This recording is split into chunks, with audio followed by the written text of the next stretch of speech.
So hello everyone, नमस्कार दोस्तों, स्वागत है आप सभी का आपके अपने परिवार सोनी एजुकेशन क्लासेस में। और आज है दोस्तों आपकी 26 अप्रैल। और आज हम 26 अप्रैल से बनने वाले जितने भी मोस्ट इंपॉर्टेंट करंट अफेयर्स के प्रश्न बने हैं, इन सभी क्वेश्चनों को एक्स्ट्रा फैक्टर से और डिटेल के साथ डिस्कस करेंगे। लेकिन उससे पहले एक बार हम लोग मात्र 2 मिनट के अंदर 25 अप्रैल के करंट अफेयर्स को क्विकली रिवीजन कर लेते हैं। उसके बाद हम लोग आज के क्वेश्चनों को डिस्कस करेंगे। तो जैसा कि साथियों हम लोगों ने लास्ट क्लास के अंदर पढ़ा था कि अभी जो अमेरिकी कांग्रेस है, इसके द्वारा एक रिपोर्ट जारी की गई थी। और इस रिपोर्ट के अनुसार 2022 में अमेरिका की नागरिकता प्राप्त करने में कौन सा ऐसा जो देश है ये शीर्ष पर रहा था। तो सबसे ज्यादा साथियों जो नागरिकों ने अमेरिका की नागरिकता प्राप्त की है, ये मैक्सिको में की है। और इसके बाद अपना जो भारत है ये दूसरे स्थान पर था। अभी अप्रैल 2024 में किस संस्थान के शोधकर्ताओं ने एक विशाल प्रागैतिहासिक सांप की जीवाश्म की खोज की है? तो आईआईटी रुड़की के शोधकर्ताओं ने। अभी चर्चा में रहा ज्वालामुखी जिसका नाम है माउंट एरेबस, ये किस महाद्वीप पर स्थित है? तो अंटार्कटिका महाद्वीप पर। और अंटार्कटिका महाद्वीप पर भी अगर आप साथियों और पूछे अंदर, तो याद रखिएगा यहाँ पर एक द्वीप स्थित है जिसका नाम है रॉस द्वीप। और ये रॉस द्वीप पर स्थित है माउंट एरेबस। किस देश ने अभी हिंदी में रेडियो प्रसारण शुरू किया है? तो कुवैत ने। लॉरियस स्पोर्ट अवार्ड 2024 समारोह में अभी वर्ष का सर्वश्रेष्ठ जो पुरुष खिलाड़ी है ये किसे चुना गया था? तो सर्बिया के टेनिस खिलाड़ी नोवाक जोकोविच को। और साथ ही जो नोवाक जोकोविच है, इन्होंने 5वीं बार ये खिताब अपने नाम किया है। अभी जो सौरभ घोषाल है, इनका संबंध इक्वेस्ट खेल से है और इन्होंने हाल ही में संन्यास की घोषणा कर दी है। वित्त वर्ष 2023-24 में इलेक्ट्रॉनिक्स निर्यात में किस राज्य ने भी शीर्ष स्थान प्राप्त किया था? तो तमिलनाडु ने। इसको हम लोगों ने पढ़ा था कि 23 अप्रैल को हर साल अंग्रेजी भाषा दिवस मनाया जाता है। किसने अभी देश में सबसे हल्के बुलेट प्रूफ जैकेट का सफलतापूर्वक जो है ये विकसित किया है? तो डिफेंस रिसर्च डेवलपमेंट ऑर्गेनाइजेशन के द्वारा। अभी आईपीएल के इतिहास में 200 विकेट लेने वाले गेंदबाज कौन बने थे? तो यजवेंद्र चहल। और लास्ट क्वेश्चन हमने पढ़ा था कि किसे भारतीय कुश्ती महासंघ के अभी एथलेटिक आयोग का अध्यक्ष चुना गया है? नाम इनके साथ नरसिंह पंचम यादव। अब आज का पहला क्वेश्चन देखिए। आज का आपका पहला क्वेश्चन है, आप लोगों से पूछ रहा है कि किस देश की संसद ने अभी शरणार्थियों को रवांडा भेजने के लिए एक विधेयक पारित किया है? तो ऐसा करने वाला साथी जो देश बना है जिसने भी शरणार्थियों को रवांडा भेजने के लिए एक विधेयक पारित किया है, ये बना भी ब्रिटेन देश। आंसर याद रखेंगे आप लोग, ऑप्शन नंबर ए। दरअसल साथी इस विधेयक को जो है ये ब्रिटेन की सरकार को अप्रवासियों को रवांडा भेजने की अनुमति देगा। और हालांकि साथी ये जो विधेयक है इसको लाने का जो पहली बार विचार रखा था ये 2022 के अंदर ऋषि सुनक से पहले जो पूर्व प्रधानमंत्री थे बोरिस जॉनसन, इन्होंने ही रखा था। अब ऐसा नहीं है साथियों कि जो शरणार्थी है ये रवांडा देश मुफ्त में रखने के लिए तैयार हो गए। हालांकि इसको जो ब्रिटेन है इसने एक लालच दी है कि हम तुमको जो है ये 3,000 करोड़ रुपए देंगे, आप लोग इन शरणार्थियों की अच्छे से घर या फिर खाने पीने की व्यवस्था कीजिएगा और रोजगार की व्यवस्था। तब जो है ये रवांडा इनको रखने पर राजी हुआ है। बात करते हैं हम लोग पहले रवांडा देश के बारे में। तो ये रहा साथियों आपको मैप में अफ्रीका कॉन्टिनेंट। और इधर आपको देखने को मिलेगा हाईलाइट पार्ट, ये आपका रवांडा दिखाई देगा सेंट्रल के अंदर। रवांडा की राजधानी पूछे तो ये किगाली। मुद्रा के चलती है तो रवांडा फ्रैंक। राष्ट्रपति यहाँ के पॉल कागामे। और प्रधानमंत्री कौन है? तो एडोड नगीरेंटे, ये वर्तमान में रवांडा के प्रधानमंत्री हैं। इसी के साथ साथ ब्रिटेन की भी बात कर लेते हैं। तो अभी वर्तमान में जो ब्रिटेन के प्रधानमंत्री हैं ये भारतीय मूल के हैं, ऋषि सुनक। मुद्रा क्या चलती है ब्रिटेन में? तो ये चलती चलती पाउंड स्टीलिंग। और ब्रिटेन की राजधानी क्या है? तो लंदन। अगला क्वेश्चन देखिए। अभी ITTF यानी कि टेबल टेनिस विश्व रैंकिंग में भारत की जो शीर्ष महिला खिलाड़ी हैं ये कौन बनी है? ये बनी साथी सृजा अकुला। करेक्ट आंसर होगा आपको ऑप्शन नंबर सी। अब साथी जो टेबल टेनिस की विश्व रैंकिंग है, इसमें जो सृजा अकूला है ये विश्व रैंकिंग के 38वें स्थान पर पहुंच गई है। और इन्होंने स्थान किसका लिया है, तो मनिका बत्रा का। अब जो मनिका बत्रा है ये 39वें स्थान पर पहुंच गई है, इन्होंने मनिका बत्रा को पीछे छोड़ा है। श्रीजा अकूला की बात करें तो 2022 में इन्होंने साथ ही शरद कमल के साथ मिलकर मिश्रित युगल के अंदर राष्ट्रमंडल खेलों के अंदर स्वर्ण पदक जीता था। नेक्स्ट क्वेश्चन देखिए, अभी भारतीय रिजर्व बैंक के डिप्टी गवर्नर के रूप में फिर से किसे पुनर्नियुक्ति को मंजूरी दी है, तो ये बन चुके साथ ही फिर से टी रविशंकर।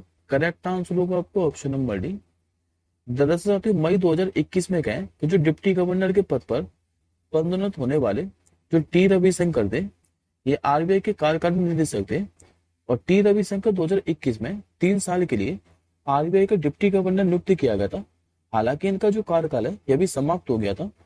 और कैबिनेट की जो नियुक्ति समिति है इसने भी 3 मई से 1 और साल के लिए आरबीआई के जो डिप्टी गवर्नर है टी रविशंकर इनकी पुनर्नियुक्ति को मंजूरी दे दी है। अब बात करते साथियों हम लोग रिजर्व बैंक ऑफ इंडिया के बारे में। तो याद रखिएगा जो रिजर्व बैंक ऑफ इंडिया है इसमें 1 तो होते हैं गवर्नर और 4 होते हैं इसमें डिप्टी गवर्नर। तो 4 के 4 पहले हम लोग डिप्टी गवर्नर को देख लेते हैं। तो पहले तो साथियों माइकल डी पात्रा यानी कि एमडी पात्रा, दूसरे इसमें एम राजेश्वर राव, तीसरे इसमें जे स्वामीनाथन और चौथे हैं टी रविशंकर जिनका कार्यकाल बढ़ाया गया है। आरबीआई की बात करें तो इसके साथ ही स्थापना हुई तो 1935 के अंदर, लेकिन इसका अधिनियम कब का था तो 1934 का। मुख्यालय इसका साथ ही मुंबई के अंदर और वर्तमान में इसके 25वें नंबर के गवर्नर कौन है, तो ये शक्तिकांत दास। अगला क्वेश्चन देखिए, अभी भारत की सबसे बड़ी जलवायु घड़ी का जो अनावरण है ये कहां पर किया गया है, तो ये किया गया सब नई दिल्ली के अंदर सीएसआईआर के मुख्यालय में। करेक्ट आंसर होगा आपको ऑप्शन नंबर सी। अभी सीएसआईआर ने कहा है कि जलवायु परिवर्तन जागरूकता बढ़ाने के लिए नई दिल्ली में भारत की सबसे बड़ी जलवायु घड़ी का अनावरण किया है। अब बात करते हैं अपने साथी सीएसआईआर के बारे में, वैज्ञानिक और प्रौद्योगिकी अनुसंधान परिषद के बारे में। इसकी जो स्थापना है 1942 के अंदर हुई थी। मुख्यालय में आपको बता चुका हूं जो कि नई दिल्ली के अंदर है। और वर्तमान में इसकी महानिदेशक कौन है, नाम इनके साथ एन कलाई सेल्वी। और ये साथी जो एन कलाई सेल्वी है ये पहली महिला महानिदेशक बनी थी इसकी 2023 के अंदर। और ये एग्जाम में पूछा हुआ क्वेश्चन है। अब एडिशनल इन्फॉर्मेशन में बात करें तो अभी साथियों हमने 2024 के अंदर ही पढ़ा था कि विश्व की जो पहली वैदिक कड़ी है ये मध्य प्रदेश के उज्जैन में स्थापित की गई थी। नेक्स्ट क्वेश्चन देखिए, हाल ही में इंडोनेशिया में संयुक्त राष्ट्र का नया जो रेजिडेंट समन्वय है ये किसने नियुक्त किया है, नाम है दोस्तों उनका भारत की गीता सवरवाल। करेक्ट आंसर होगा आपको ऑप्शन नंबर बी। दरअसल साथियों जो संयुक्त राष्ट्र के महासचिव है वर्तमान में एंटोनियो गुटारेस, इन्होंने भारत की जो गीता सवरवाल है इनको इंडोनेशिया में संयुक्त राष्ट्र का नया रेजिडेंट समन्वय नियुक्त किया है। अच्छा, इनको नियुक्त क्यों किया है, तो साथ ही जो सस्टेनेबल डेवलपमेंट गोल है इनको हासिल करने का जो लक्ष्य रखा है ये 2030 तक का रखा है। और सतत विकास लक्ष्यों को इसमें तेजी लाने के लिए इनको नियुक्त किया गया है। सस्टेनेबल डेवलपमेंट गोल के बारे में बात करें तो टोटल 17 गोल हैं, जिसमें से पहला गोल कौन सा था तो नो पॉवर्टी, दूसरा गोल तो साथ ही इसमें जीरो हंगर, तीसरा इसमें गोल था वाटर एंड सैनिटेशन, चौथा इसमें गोल था क्वालिटी एजुकेशन। इसी प्रकार से इसमें टोटल साथ ही 17 गोल हैं। और इन 17 गोलों को हम लोगों ने हासिल करने का जो लक्ष्य रखा है ये 2030 तक का रखा है। अब ये अपॉइंटमेंट से संबंधित क्वेश्चन है, तो सारे के सारे अपॉइंटमेंट एक बार आप लोग फटाफट से रिवीजन कीजिए। जैसा कि मैंने अभी आपको 2 दिन पहले ही पढ़ा है कि जो एडिसन नेपियो है इनको भी पापुआ न्यू गिनी ने भारत के लिए अभी पहला रक्षा सलाहकार नियुक्त किया गया था। नईमा खातून के नाम के बारे में बात करें तो ये अलीगढ़ मुस्लिम यूनिवर्सिटी की पहली महिला वाइस चांसलर बनी है। प्रज्ञा मिश्रा, इनको भी ओपन एआई ने पहले भारत आधारित अधिकारी नियुक्त किया था। के एम मिस्त्री के बारे में बात करें तो इनको एचडीएफसी लाइफ इंश्योरेंस बोर्ड का अभी अध्यक्ष बनाया गया है। संतोष विश्वनाथन, इनको इंटेल का भारत क्षेत्र का प्रमुख बनाया गया है। भारत पेर के भी नए सीईओ कौन बने थे? तो नलिनी नेगी। और जो अजीत कुमार के हैं, इनको भी धनलक्ष्मी बैंक का नया एमडी और सीईओ नियुक्त किया गया था। अगला क्वेश्चन देखिए, हाल ही में जारी एक रिपोर्ट के अनुसार अभी दुनिया का दूसरा जो सस्ता सस्ता पासपोर्ट है, ये कौन सा बन गया है?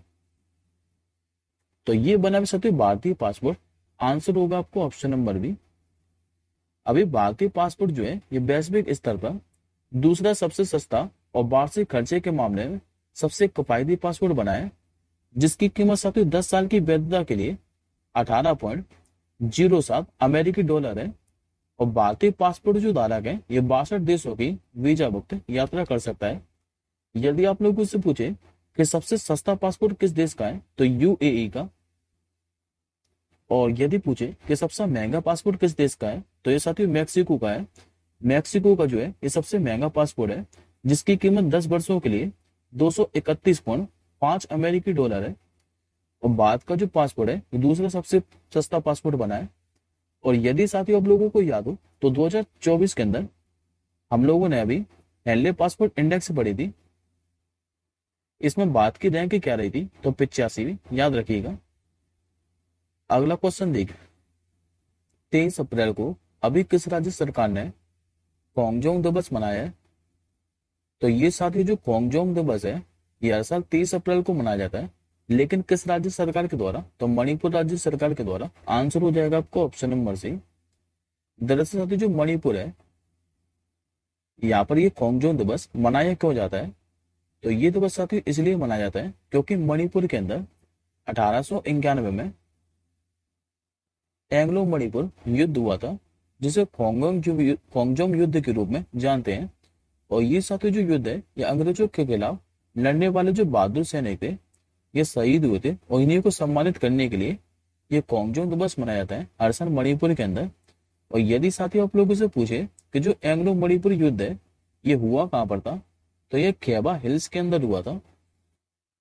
अगला क्वेश्चन देखिए, राष्ट्रीय साथी जो पंचायती राज दिवस है ये प्रति वर्ष कब मनाया जाता है? तो हर साल साथी जो नेशनल पंचायती राज डे है ये आपका प्रति वर्ष 24 अप्रैल को मनाया जाता है। करेक्ट आंसर होगा आपको ऑप्शन नंबर ए। पंचायती राज साथी जो दिवस है इसको जो घोषित है ये नरेंद्र मोदी जी से पहले जो प्रधानमंत्री थे डॉक्टर मनमोहन सिंह, इन्होंने 24 अप्रैल 2010 को पहला राष्ट्रीय पंचायती राज दिवस घोषित किया था। और इसके बाद 2011 से हर साल 24 अप्रैल को राष्ट्रीय पंचायती राज दिवस मनाया जा रहा है। अब साथ ही में आपको कुछ अनुच्छेद रिवीजन कराने वाला हूँ जो कि पंचायती से संबंधित है। आपको एक नया क्वेश्चन यहाँ से डेफिनेटली देखने को मिलेगा। जो 73वां संविधान संशोधन अधिनियम है जो कि 1992 के अंदर किया गया था, और इसके द्वारा भारतीय संविधान में क्या है कि एक नया भाग जोड़ा गया था, भाग 9, जिसमें साथ ही 16 अनुच्छेद है। अनुच्छेद 243 से लेकर 243 ओ तक। और इसी साथ ही संविधान संशोधन के माध्यम से संविधान के अंदर 11वीं अनुसूची को भी शामिल किया गया था। और आप लोगों से ये और पूछ सकता है कि जो त्रिस्तरीय पंचायती राज व्यवस्था है 21 समिति के द्वारा दिया गया था, तो याद रखिएगा बलवंत राय मेहता समिति के द्वारा 1957 के अंदर। और पंचायती राज व्यवस्था के ये 3 स्तर कौन कौन से थे? तो एक तो साथी उसमें ग्राम पंचायत, दूसरा था जिला परिषद, और तीसरा था जिला पंचायत। और भारतीय संविधान का जो भाग 4 है इसके तहत जो अनुच्छेद 40 है एक ग्राम पंचायतों के संगठन से संबंधित है। और एक क्वेश्चन साथियों आप लोगों से और पूछ सकता है कि सबसे पहले भारत में जो प्रथम पंचायती राज व्यवस्था है ये कहां पर लागू की गई थी? तो ये 2 अक्टूबर 1959 के अंदर राजस्थान का जो नागौर जिला है यहाँ पर एक गांव है जिसका नाम है बगदरी गांव, और यहीं पर सबसे पहली बार पंचायती राज व्यवस्था लागू की गई थी 2 अक्टूबर 1959 को। अगला क्वेश्चन देखिए, हाल ही में किसने हैबेन अली आइसलैंड ऑफ गोवा नामक पुस्तक का विमोचन किया है? तो ये क्या वे साथियों गोवा के राज्यपाल पीएस श्रीधरन पिल्लई ने। करेक्ट आंसर होगा आपको ऑप्शन नंबर डी।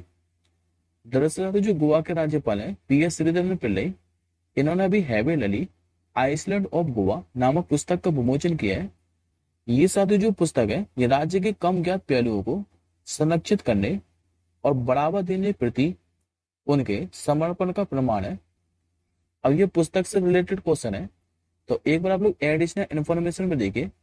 आज मैं आपको सारी की सारी पुस्तक रिवीजन कराने वाला हूँ, जो कि हम लोगों ने 2024 के अंदर पढ़ी है, जिसमें से मैंने आपको साथ काफी पुस्तक पहले भी रिवीजन करा चुका हूँ, लेकिन आज हम सारे के सारे पुस्तकों को रिवीजन करने वाले हैं। तो साथियों अभी हम लोगों ने पढ़ा था कि जो for a car shelled to the corner पुस्तक है, रूम एंड बियॉन्ड, ये किसकी पुस्तक थी? तो एस रमन की। बेसिक स्ट्रक्चर एंड रिपब्लिक, ये भी साथियों गोवा के राज्यपाल PS श्रीधर पिल्लई की ही थी। वेलकम टू पैरासाइट, ये ट्विंकल खन्ना की पुस्तक है। गांधी ए लाइफ इन 3 कैंपेन्स, ये MJ अकबर की पुस्तक। द कॉन्स्पिरेंसी, ये श्रीलंका के जो पूर्व प्रधानमंत्री थे गोटाबाया राजपक्षे, इन्हीं की ये पुस्तक है। फूल बहादुर पुस्तक, ये जयनाथ पति की पुस्तक है। अभी सैम पुत्रुदा की नई पुस्तक लॉन्च की गई थी, जिसका नाम है the idea of democracy. Salman Rushdie ने भी एक नई पुस्तक लॉन्च की थी, जिसका नाम है नाइफ। और अभी एक पुस्तक हम लोगों ने और पढ़ी है 3 दिन पहले ही, जिसका नाम है जस्ट ए मर्सिनरी नाम। इसका जो संस्मरण है ये किसने लॉन्च किया है? तो दुब्बुरी सुब्बा राव ने। ये साथ जो दुब्बुरी सुब्बा राव है, ये रिजर्व बैंक ऑफ इंडिया के पूर्व गवर्नर है। आज का आपका आखिरी क्वेश्चन है, यहाँ कहाँ की अभी सोमपिन जनजाति ने पहली बार मतदान में भाग लिया है? तो इस साथ जो सोमपिन जनजाति है ये अंडमान एवं निकोबार के ग्रेट निकोबार में पाई जाती है। और यहाँ के भी 7 लोगों ने जो है ये पहली बार मतदान किया है। आप लोगों से सीधा यही पूछेगा एग्जाम में कि जो सोमपिन जनजाति है ये किस राज्य या फिर केंद्र शासित प्रदेश में पाई जाती है जिसने हाल ही में अभी मतदान किया है?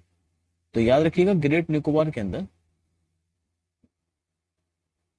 आज का आपका क्वेश्चन ऑफ द डे है कि अभी किस भारतीय ग्रैंड मास्टर ने कैंडिडेट शतरंज में टूर्नामेंट का टाइटल जीता है? इस क्वेश्चन का आंसर आप लोग कमेंट बॉक्स के अंदर कीजिएगा। हम जल्दी मिलेंगे नेक्स्ट क्लास के साथ ही, तब तक के लिए जय हिंद, वंदे मातरम।